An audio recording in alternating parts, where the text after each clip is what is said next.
Comment sortir du regard des autres?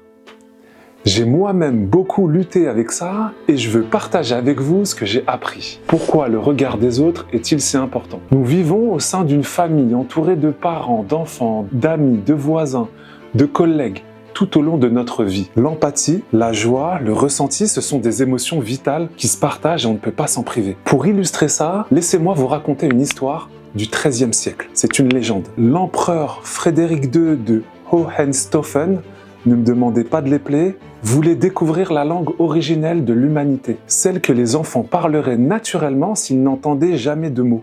Il a mené une expérience avec des nourrissons confiés à des nourrices avec des consignes strictes. Ne jamais leur parler et ne leur montrer aucune affection. Seulement les nourrir et les nettoyer. Mais sans interaction, les bébés n'ont pas survécu à cette expérience. Cette histoire montre que l'amour, l'interaction sont aussi essentiels que la nourriture et l'eau pour notre propre développement. Sans eux, on ne peut pas grandir en bonne santé. Avant de se pencher sur le regard des autres, qu'en est-il du regard que vous avez envers vous-même? Se concentrer sur quelqu'un, ça demande de l'énergie. Et qui dépense le plus d'énergie, de temps et d'attention à vous regarder à part vous-même? Les gens ne voient pas tous les détails de vos erreurs en permanence. En réalité, on pense plus à nous-mêmes qu'aux autres. D'autant plus que l'on retient toujours les mauvaises remarques. Le regard des autres peut avoir un effet sur nos émotions. Avant de devenir écrivaine à succès que nous connaissons tous, J.K. Rowling a dû faire face à beaucoup de refus et de critiques. Elle a soumis le manuscrit de Harry Potter à l'école des sorciers à 12 maisons d'édition. Et toutes l'ont rejeté. Les éditeurs pensaient que le livre ne marcherait jamais. Certains disaient même qu'il était trop long pour les enfants. Mais Rowling n'a pas laissé ses jugements la décourager. Malgré le refus, les avis négatifs, elle a persisté, en croyant fermement à son histoire. Finalement, une petite maison d'édition, Bloomsbury, a accepté de publier le livre grâce à la fille de 8 ans du président, qui avait adoré le manuscrit. La morale de cette histoire, c'est que si J.K. Rowling avait abandonné à cause des jugements des autres, le monde n'aurait jamais connu Harry Potter.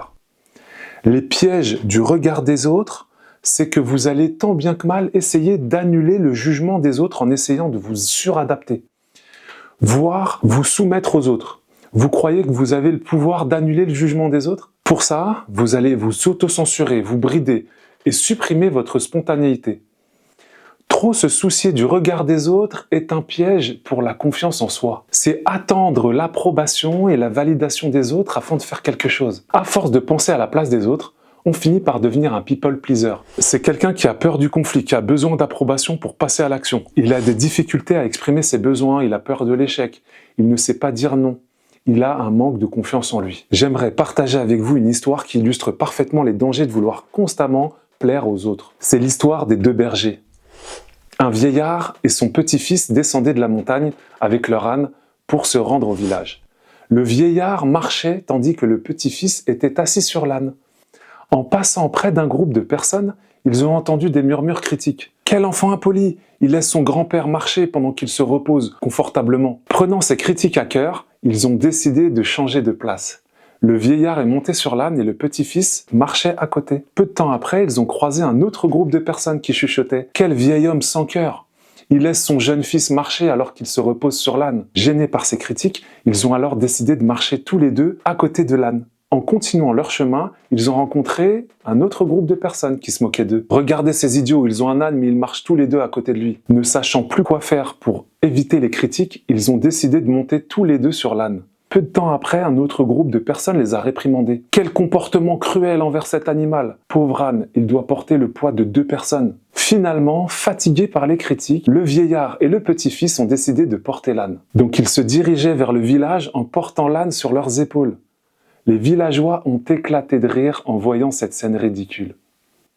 Quoi que vous fassiez, vous serez critiqué. Alors accordez plus d'importance à vos valeurs fondamentales, comme l'honnêteté, le respect, l'ouverture d'esprit, l'écoute, la patience. Se rappeler de sa finitude aide à relativiser l'importance du regard des autres.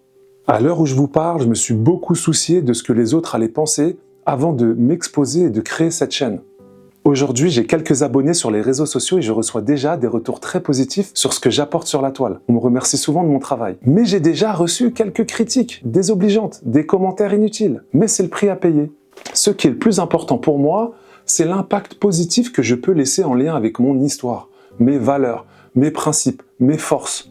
Personne n'est parfait et personne n'est infaillible. Quel que soit l'âge que vous avez, est-ce que vous serez vivant dans 100 ans? Vous avez remarqué que plus nous avançons dans l'âge, plus nous apprenons le décès des personnes proches ou moins proches. Alors partons du principe que nous sommes en 2124. Il y a très peu de chances que vous soyez encore vivant et que toutes les personnes qui vous entourent également. Vous vous doutez bien que ce que vous avez dit ou fait n'a plus aucune importance. Si on se rappelle de notre finitude, ça nous permet de nous concentrer sur l'essentiel. Vos intentions, vos valeurs, vos principes, votre morale, vos forces, etc. On surestime souvent l'importance que l'on accorde au regard des autres. En réalité, la plupart des gens sont bien préoccupés par leurs propres soucis quotidiens que par les nôtres. Selon une étude d'Harvard, les gens passent environ 80% de leur temps de conversation sur les réseaux sociaux à parler d'eux-mêmes. Ce qui montre à quel point nous avons tous une forte tendance à l'égocentrisme. Le jugement des autres sont souvent des projections de leurs propres limites et de leurs propres insécurités. Ils ont leur propre vie, leurs propres préoccupations, leurs propres défis. Ce qu'ils pensent de vous ne vous définit pas. Le regard des autres ne vous regarde pas. Ils peuvent exprimer des critiques hypothétiques, constructives ou destructrices. Mais en fin de compte, ce qui compte vraiment, c'est votre propre perception de vous-même et vos valeurs. Rappelez-vous que votre valeur ne dépend pas de l'approbation des autres. Si vous cherchez à renforcer votre confiance en vous, regardez ma vidéo dédiée à ce sujet juste là. Si vous avez aimé cette vidéo, donnez un coup de pouce. Je vous remercie de m'avoir écouté et à bientôt. C'était Yassine Al. Ciao.